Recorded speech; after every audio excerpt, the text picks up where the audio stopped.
नमस्कार, आप देख रहे हैं देवभूमि दिन भर। मैं हूं आपके साथ ऋतु तिवारी पोखरियाल। सीएम पुष्कर सिंह धामी दिल्ली दौरे पर है। इस दौरान उन्होंने केंद्रीय नेताओं से मुलाकात की। साथ ही साथ सीएम धामी ने बागेश्वर उपचुनाव को लेकर कहा कि लोग भारतीय जनता पार्टी पर विश्वास कर रहे हैं, कई लोग भाजपा में शामिल हो रहे हैं। उन्होंने कहा कि चंदन रामदास ने दास बनकर बागेश्वर की सेवा की है, अब उनकी पत्नी पार्वती दास को बागेश्वर के लोगों का आशीर्वाद मिलेगा। भाजपा इस चुनाव में बंपर वोटों से जीत हासिल करेगी। आपदा पर सीएम पुष्कर सिंह धामी ने कहा कि राज्य में सक्रिय मानसून के कारण बहुत तबाही हुई है। केंद्र सरकार ने एक टीम भेजी है। हम आपदा के बाद के प्रभावों को कम करने की कोशिश कर रहे हैं। प्रभावित लोगों को राहत दिलाने के साथ ही राज्य में सामान्य स्थिति बहाल करने की कोशिश कर रहे हैं। आपदा को लेकर बैठक की जा रही है। हर संभव मदद प्रभावित इलाकों में दी जा रही है। आपको बता दें कि मुख्यमंत्री पुष्कर सिंह धामी 3 दिवसीय दौरे पर दिल्ली में है। यहां वो उन अनेक केंद्रीय मंत्रियों से मुलाकात कर रहे हैं। इसके साथ ही साथ सीएम धामी इस साल दिसंबर में प्रस्तावित इन्वेस्टर समिट के लिए समर्थन जुटाने की कोशिश भी कर रहे हैं। ऐसी संभावना है कि कुछ बड़े इन्वेस्टर्स के साथ सीएम पुष्कर सिंह धामी दिल्ली में मुलाकात करेंगे। इन मुलाकातों से इन्वेस्टर समिट में आने वाले निवेश की तस्वीर साफ हो सकेगी।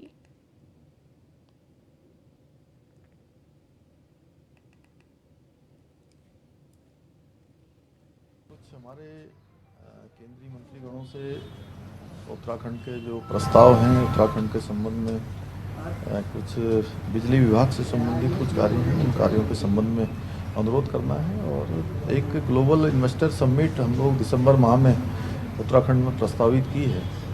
उसके संबंध में भी चूँकि कुछ उद्योग समूह के लोगों के साथ अन्य जो हमारे ऐसे संगठन जो लगातार उद्योग के क्षेत्र में निवेशकों को विभिन्न क्षेत्रों में जाने के लिए प्रेरित करते हैं, उन सभी के साथ बैठक है। और उत्तराखंड चूँकि आज निवेशकों के लिए एक आकर्षक निवेश का स्थान बन गया है, वहाँ की हमने जो पॉलिसी है, इंडस्ट्री की पॉलिसी है, एमएसएमई पॉलिसी है, टूरिज्म पॉलिसी है, इन सभी पर हमने बहुत सारा विचार करने के बाद जो उसका सबसे अच्छा रास्ता हो सकता है, सरल रास्ता हो सकता है, हाइड्रो की पॉलिसी है, सौर ऊर्जा की नीति है, उन सभी को हमने संशोधित भी किया है।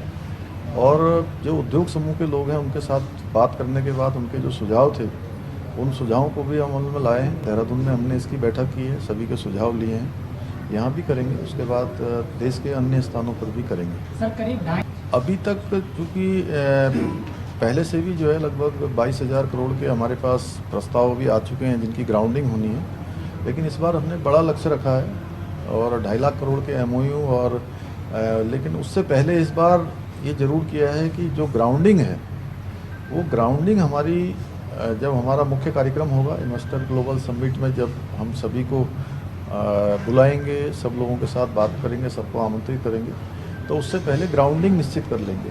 और उसका एक बड़ा लक्ष्य हमने रखा है। और जिस प्रकार के अभी तक हमको लोगों के द्वारा प्रस्ताव आए हैं, उससे लगता है कि बड़ी संख्या में और बड़े उद्योग समूह उत्तराखंड आना चाहते हैं। सर दिल्ली देखिए, बागेश्वर का चुनाव चूँकि वहाँ से एक ऐसा चुनाव है जो असमय ही आ गया, और चंदन रामदास जी जो वहाँ से 4 बार से लगातार वहाँ की जनता के आशीर्वाद से वहाँ काम करते रहे हैं, वहाँ की सेवा करते रहे हैं, और उस क्षेत्र के दास बनकर उन्होंने हमेशा सेवा की है। उनका एक अपना व्यक्तित्व था, उन्होंने बहुत सारे कामों को वहाँ धरातल पर उतारा और बहुत सारे काम भविष्य के लिए प्रस्तावित किए थे। उन सभी को हम लोगों ने जो भी काम उनके समय के प्रस्तावित थे, उन सभी कामों पर स्वीकृतियाँ भी प्रदान की हैं, कामों को आगे भी बढ़ाया है। तो सरकार बागेश्वर क्षेत्र को प्राथमिकता में लेकर उनकी धर्मपत्नी चुनावों के मैदान में पार्वती दास जो एक बहुत ही सज्जन महिला हैं, और उन्होंने भी संकल्प लिया है कि अपने उनके पति स्वर्गीय चंदन रामदास जी ने जो काम शुरू किए थे उन कामों को आगे बढ़ाएंगे। और वहाँ की जनता का भी सीधे सीधे मैं कहूँ कि एक उनसे जिस प्रकार का लगाव था, जिस प्रकार की आत्मीयता थी, जो उनके काम थे, उनको बढ़ाने के लिए मैं नामांकन में वहाँ गया था और हजारों हजार लोगों ने नामांकन में भाग लिया। अनेकों लोग दूसरी पार्टियों से भारतीय जनता पार्टी में शामिल हो रहे हैं। इसलिए मुकाबले जैसी कोई चीज़ नहीं है, क्योंकि लोग विकास के लिए, बागेश्वर के विकास के लिए, उत्तराखंड के विकास के लिए भारतीय जनता पार्टी को वोट देंगे। और जितने भी चुनाव हुए सभी चुनावों में जनता ने हमको आशीर्वाद दिया है। इस चुनाव में भी बड़ी जीत हमारी होगी। देखिए, इस वर्ष जो आपदा की स्थिति है वो बहुत ज़्यादा है और मानसून बहुत ज़्यादा सक्रिय रहा है, अतिवृष्टि हुई है। उसके कारण से जहाँ जन हानि भी हुई है, पशु हानि भी हुई है, ज़मीनों का नुकसान हुआ है, पुलों का नुकसान हुआ है, सड़कें पूरी की पूरी खराब हो गई हैं, मकान ध्वस्त हो गए हैं, अनेकों स्थानों पर फसलों का नुकसान हुआ है। तो केंद्र से हम लोगों ने अनुरोध किया था, केंद्र की टीम वहाँ आई है, वो सारा आकलन कर रही है। और अभी तो ये है कि चूँकि आपदा जितनी आ गई है उसको रोका तो नहीं जा सकता था, लेकिन उसके असर को कैसे कम कर पाएँ, इस पर हम लोग लगातार काम कर रहे हैं। जो प्रभावित आपदा से लोग हैं उनके बीच में जाकर उनके लिए सामान्य स्थिति कैसे बने, उस पर काम। कांग्रेस सांसद राहुल गांधी को लेकर सीएम धामी का बड़ा बयान। अब राहुल दोबारा अमेठी से चुनाव लड़ने की गलती नहीं करेंगे। पिछली बार ही राहुल को अमेठी की जनता ने नकारा। तो पुष्कर सिंह धामी ने यह बड़ा बयान राहुल गांधी को लेकर दिया। उन्होंने कहा कि दोबारा अमेठी से चुनाव लड़ने की गलती नहीं करेंगे राहुल गांधी, क्योंकि पिछली बार ही राहुल को अमेठी की जनता ने नकारा।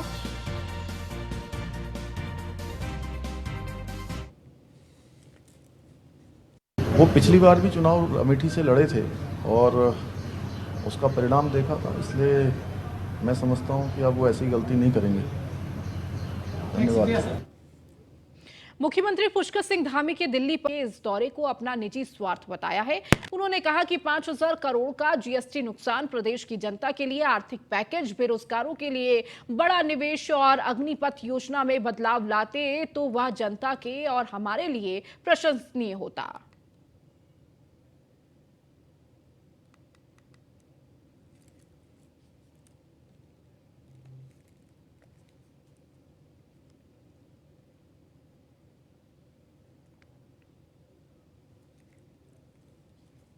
मुख्यमंत्री दिल्ली दौड़ मुझे लगता है राज्य के कामों के लिए कम, अपने निजी स्वार्थों के लिए ज़्यादा है, निजी हितों को साधने के लिए ज़्यादा है। अच्छा होता मुख्यमंत्री जी दिल्ली जाते, 5,000 करोड़ जीएसटी का नुकसान हुआ है उसका कुछ हमको कंपनसेशन दिलवाते। राज्य के आर्थिक हालात चौपट हो चुके हैं, वित्त मंत्रालय से या प्रधानमंत्री से कुछ आर्थिक पैकेज हमको दिलवाते तो मैं समझता हूँ कुछ बातें बनती और कोई बड़ा उद्योग यहाँ पर आता ताकि हजारों लोगों को रोजगार मिलता। कैबिनेट मंत्री सतपाल महाराज ने की प्रेस कॉन्फ्रेंस। हरिद्वार जिले में बारिश से भारी नुकसान हुआ, लक्सर और आवास और दुकानें प्रभावित हुई। 1 करोड़ 47 लाख की आर्थिक मदद पहुंचाई गई। हरिद्वार में कई नाले ऐसे जिनका स्वामित्व यूपी के पास है, यूपी से अनुरोध किया गया और नालों की सफाई की जाए। नालों का अधिकार उत्तर प्रदेश की उत्तराखंड को दिया जाए। चार धाम में अब तक 47 लाख से अधिक यात्री पहुंचे। जीएमवीएन ने 22 करोड़ रुपए से अधिक की कमाई की। धार्मिक पर्यटन को बढ़ावा देने का प्रयास किया जा रहा है। जिसमें हरिद्वार में पानी में डूबे क्षेत्रों को आपदा ग्रसित क्षेत्र घोषित किया गया है। 3 माह की बिजली और पानी के बिल माफ किए गए हैं। सरकार ने बैंकों से आग्रह किया है कि ऋण वसूली पर फिलहाल 3 महीने की रोक लगाई जाए। इसके अतिरिक्त जो सरचार्ज है वो भी रोका गया है।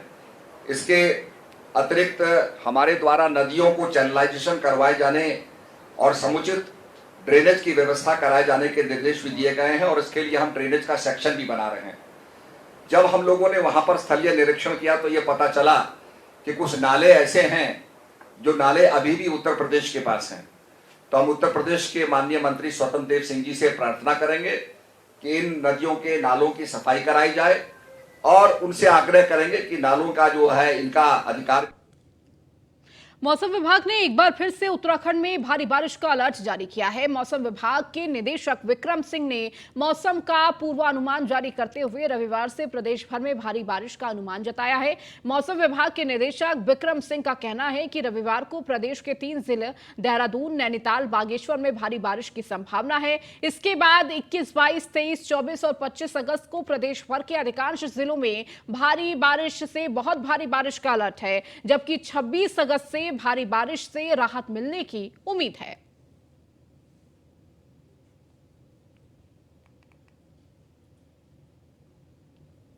इसमें एक दो डिस्ट्रिक्ट रखे गए हैं, जैसे देहरादून है, नैनीताल है और इसके साथ साथ बागेश्वर डिस्ट्रिक्ट है। उनमें संभावना थोड़ी दिखती है कि हैवी रेन वहाँ एका दुक्का मिलेगी। लेकिन ये है कि कल थोड़ी जो थंडरस्टॉर्म एक्टिविटी है वो सब रखी गई है। उसमें चाहे इंटेंस आवर है या वेरी इंटेंस आवर है, वो एका दुक्का जगहों में डिस्ट्रिक्ट्स में अलग अलग डिस्ट्रिक्ट्स में देखने को मिलेंगे। तो आप कल कह सकते हैं थोड़ी एक्टिविटी ज़्यादा रहेगी, पर आज जो है एक्टिविटी कमी है। 19 तारीख की अगर बात करते हैं, जब 21 तारीख में जा रहे हैं तो एक्टिविटी बढ़ेंगी। 21 को आप ये कह सकते हैं कि ज़्यादातर जगहों में बारिश मिलेगी, हल्की से मध्यम। और जहाँ तक भारी से बहुत भारी वर्षा की बात है तो उसमें हमने अभी देहरादून, पौड़ी, इसी तरह नैनीताल, चंपावत और बागेश्वर को। कोर्ट के आदेश के बाद प्रदेश भर में अतिक्रमण के विरुद्ध अभियान चलाया जा रहा है। इसी क्रम में शनिवार को एक बार फिर धर्मनगरी में 3 स्थानों पर अतिक्रमण कर बनाई गई अवैध मजारों पर कार्रवाई की गई है। दरअसल कनखल थाना क्षेत्र के जमालपुर और जगजीतपुर क्षेत्र में अवैध रूप से बनाई गई मजारों को ध्वस्त किया गया है। इस दौरान प्रशासनिक अधिकारियों सहित भारी संख्या में पुलिस बल मौजूद रहा। एसडीएम जयवीर ने बताया कि न्यायालय के आदेश के बाद मुख्यमंत्री पुष्कर सिंह धामी द्वारा अतिक्रमण के खिलाफ लगातार कार्रवाई की जा रही है। सभी विभागों से रिपोर्ट आने के बाद आज एक बार फिर 3 अवैध तरीके से निर्मित किए गए धार्मिक निर्माणों को ध्वस्त किया गया। उन्होंने बताया कि इस दौरान सभी पक्षों से वार्ता कर आपसी सामंजस्य से निर्माणों को हटाया गया है। शांतिपूर्ण तरीके से सबको इसमें कॉन्फिडेंस में लेने के बाद ही कार्रवाई करी गई है, जो हमारी उपखंडीय समिति, जिला स्तरीय समिति के आदेश के उपरांत ही कराई है। न्यायालय तो अवैध मजारों पर चला पीला पंजा, ये तस्वीरें भी आपको दिखा रहे हैं। 3 स्थानों से हटाया गया अतिक्रमण। तो लगातार उत्तराखंड में अतिक्रमण हटाने का कार्य किया जा रहा है।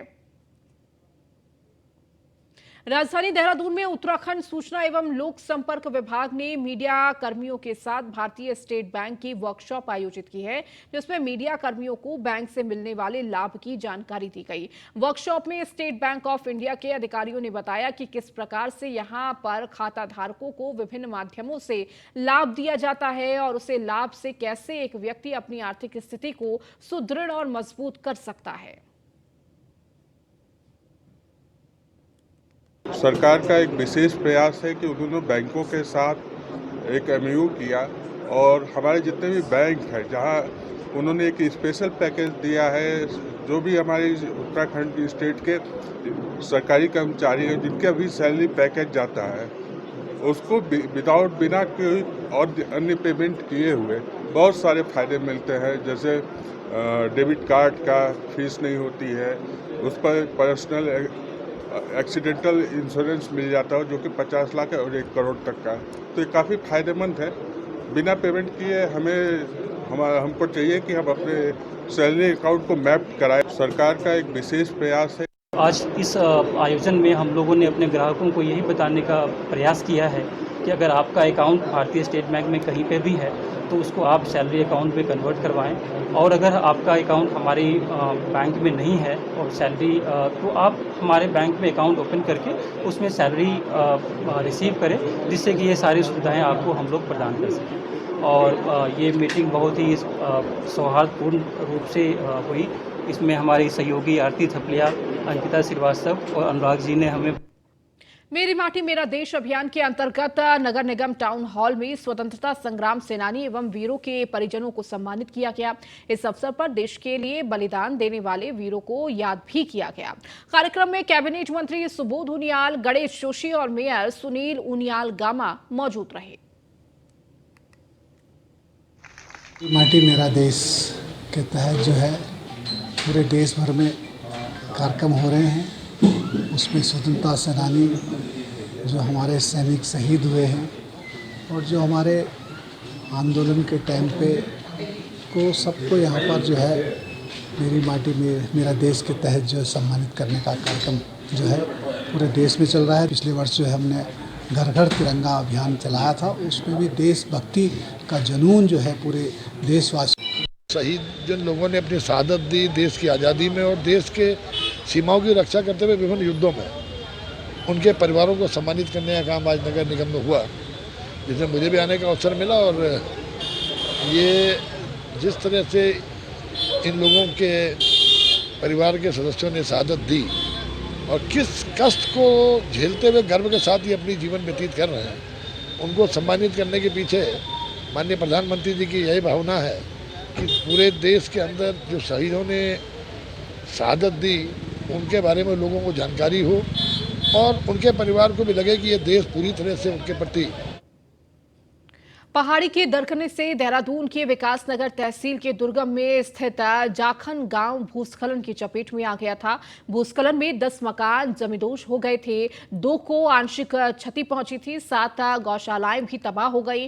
वहीं सड़क धंस गई थी और खेत खलियानों में दरारें आ गई। आनन फानन में गांव को खाली करा दिया गया था। गांव में 28 परिवार निवास कर रहे थे। इसको लेकर प्रदेश के आपदा प्रबंधन सचिव रंजीत सिन्हा ने कहा कि इसको लेकर जांच की जा रही है और आकलन किया जा रहा है कि यह किन कारणों से हो रहा है। आपदा प्रबंधन सचिव ने बरसाती नदियों के उफान पर आने और उसके आसपास अतिक्रमण होने पर भी चिंता जाहिर की है और कहा है कि यह सब की जिम्मेदारी है कि पानी को बहाने के लिए रास्ता दिया जाए। अगर रास्ता रोकेंगे तो यह खतरनाक होगा।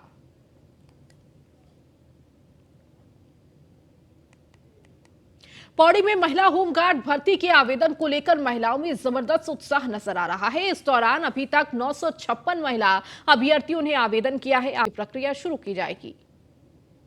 की भर्ती चल रही है और सर मतलब कि होमगार्ड की भर्तियां मतलब 33 वैकेंसी है और भर्तियां तो बहुत सारी है। लड़कियां भी बहुत ज़्यादा ही आ रही है, बहुत ज़्यादा मात्रा में। कल भी बहुत भीड़ थी यहाँ और आज भी बहुत है। तो लड़ाई भी चल रही है उस फॉर्म की वजह से और वैकेंसी की वजह से भी बहुत लड़ाई चल रही है। ये देखो भीड़ भी चल ही रही है। लेकिन यहाँ पे इतनी ज़्यादा भीड़ हो रखी है ना, तो इससे मतलब पता चल रहा है कि कितनी बेरोजगारी बढ़ चुकी है और लड़कियाँ देखो कितनी सारी बेरोजगार हैं। तो इसी से मतलब ये तो ऑफलाइन भर्ती है तो इसमें ही इतनी ज़्यादा भीड़ हो रही है।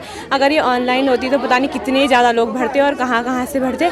और यहाँ पे व्यवस्था तो कुछ भी नहीं है और इतनी ज़्यादा धूप लग रही है लोगों को। होमगार्ड्स की भर्ती जनपद पौड़ी में 3 तारीख से फॉर्म जमा किए जा रहे हैं। इनके कुल पद 30 हैं। 2 पद अनावश्यक के हैं, मृतक आश्रित वाले महिलाओं के, वो 2 अलग से हैं और जो सीधी भर्ती से है वो 30 पद महिलाओं। ऋषिकेश में भारी बारिश से कई इलाकों को जलभराव से लोगों को 2-4 होना पड़ रहा है। जलभराव होने से गंगानगर में लोगों को काफी नुकसान हुआ है। लोगों का कहना है कि कोई भी अधिकारी और जनप्रतिनिधि उनकी सुध नहीं ले रहा। लोगों ने समस्या का संज्ञान नहीं लिया और जाने पर प्रशासन पर नाराजगी जताई है।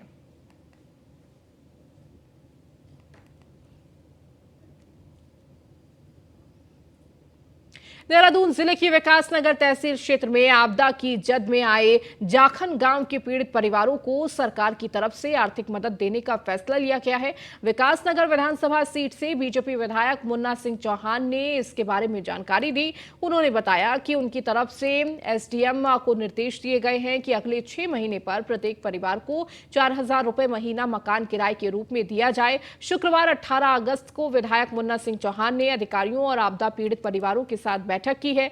इस दौरान उन्होंने अधिकारियों को निर्देशित किया है कि पीड़ितों को फौरी तौर पर हर संभव मदद दी जाए। इसके अलावा पीड़ित परिवार को हर महीने 4,000 रुपए दिए जाए। साथ ही गांव के विस्थापन को लेकर भी कमेटी बनाई जाएगी। जल्द ही जगह चिन्हित की जाएगी। वहीं उन्होंने बताया कि प्रभावित गांवों से लगते अन्य गांवों के लिए वैकल्पिक मार्ग को खोला जा रहा है, जिससे ग्रामीणों की आवाजाही सुचारू रूप से हो सके। इसके अलावा पेयजल और विद्युत आपूर्ति प्रभावित हुई, उनको भी सुचारू करने के प्रयास किए जा रहे हैं।